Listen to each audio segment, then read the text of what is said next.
14. Hadis. 106. Apakah hadis itu? Istilah literatur hadis, atau kadang-kadang disebut hadis saja, menunjukkan kepada sejumlah kitab bersejarah yang berisi riwayat-riwayat berbagai ucapan, perbuatan dan contoh Nabi Muhammad SAW, yang beliau tunjukkan kepada para sahabat beliau bagaimana menerapkan ajaran Quran suci menjadi amal perbuatan. 107. Apa arti kata hadis tersebut? Hadis artinya hanyalah ucapan. Bila itu digunakan pada istilah dalam agama Islam, hadis itu berarti riwayat apa yang diucapkan atau diperbuat oleh Nabi Muhammad SAW dalam kesempatan tertentu. Dalam buku-buku keislaman berbahasa Inggris, kata tradition juga digunakan untuk menunjukkan hadis. Kata hadis juga diterapkan pada kitab-kitab yang berisi riwayat-riwayat tersebut. 108.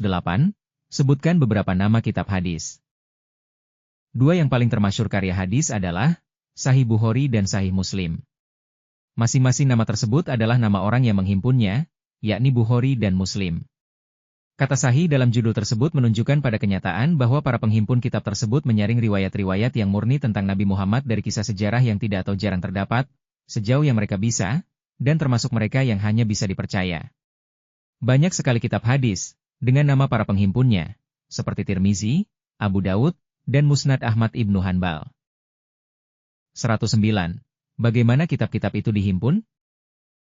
Banyak sekali ajaran Quran suci yang diilustrasikan oleh amal perbuatan Nabi suci, seperti bagaimana cara mempraktekkan sholat.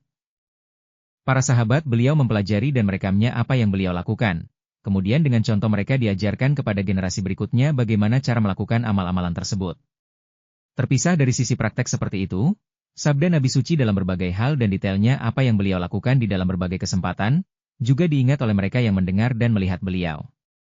Kemudian mereka menceritakan semua itu kepada orang lain.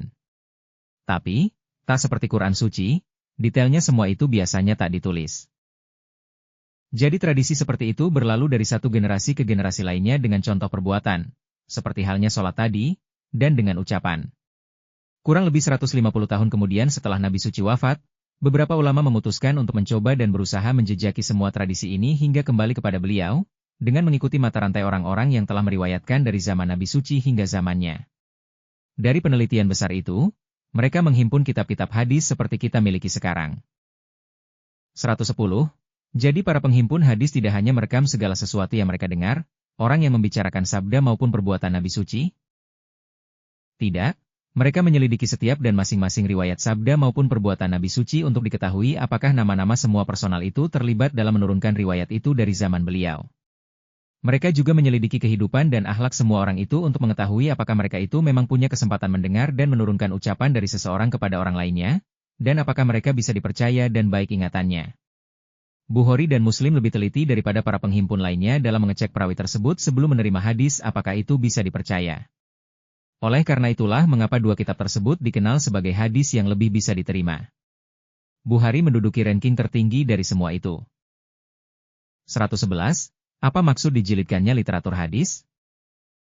Berbagai kitab riwayat hadis secara garis besarnya seperti berikut. 1. Sabda Nabi suci Muhammad mengenai ajaran dasar dan amaliyah Islam, seperti keimanan, sholat, puasa dan lain sebagainya. 2. Sabda beliau dalam berbagai aspek amal perbuatan hidup, seperti kehidupan keluarga, masalah bisnis, hukum, makan dan minum, nilai akhlak dan lain sebagainya. 3. Terpisah dari sabda, amal perbuatan contoh pribadi Nabi suci yang mengilustrasikan ajaran beliau dan lebih lanjut menunjukkan bagaimana semua itu beliau lakukan. Contohnya, bagaimana beliau melaksanakan sholat, bagaimana selama menjalani hari-hari puasa, bagaimana cara memberikan sedekah dan lain sebagainya. 4. Riwayat mengenai beragam kehidupan sehari-hari Nabi suci Muhammad, akhlak mulia beliau, pergaulan beliau dengan para sahabat dan cara menghadapi musuh, peristiwa-peristiwa penting di dalam hidupnya dan lain-lain. 5. Ramalan-ramalan Nabi suci yang berhubungan dengan Islam di masa yang akan datang, mengenai kaum muslimin, dan manusia pada umumnya. 112. Apakah semua catatan hadis itu benar dan bisa dipercaya? Tidak, tidak semuanya. Orang-orang yang meriwayatkan hadis dengan ucapan yang mereka himpun itu bisa salah dalam beberapa hal. Ada juga beberapa ucapan hadis itu ditulis di dalam kitab hadis yang mungkin tidak diucapkan oleh Nabi suci. Karenanya, banyak sekali hadis, khususnya yang berisi di dalam kitab Bukhari dan Muslim, itu asli. Ajaran Nabi suci yang diilustrasikan oleh suri tauladan beliau, seperti bagaimana cara melaksanakan sholat, disalin oleh sejumlah besar orang yang tak bisa diragukan lagi keasliannya. Begitu pula, banyak pula sabda beliau diingat dan dilanjutkan oleh sejumlah para sahabat dalam setiap hal, bukan oleh seorang saja, dan menjadi dikenal di antara kaum muslimin sejak dari awal. 113. Apakah perlu bagi seorang muslim mengimani dan mengikuti hadis?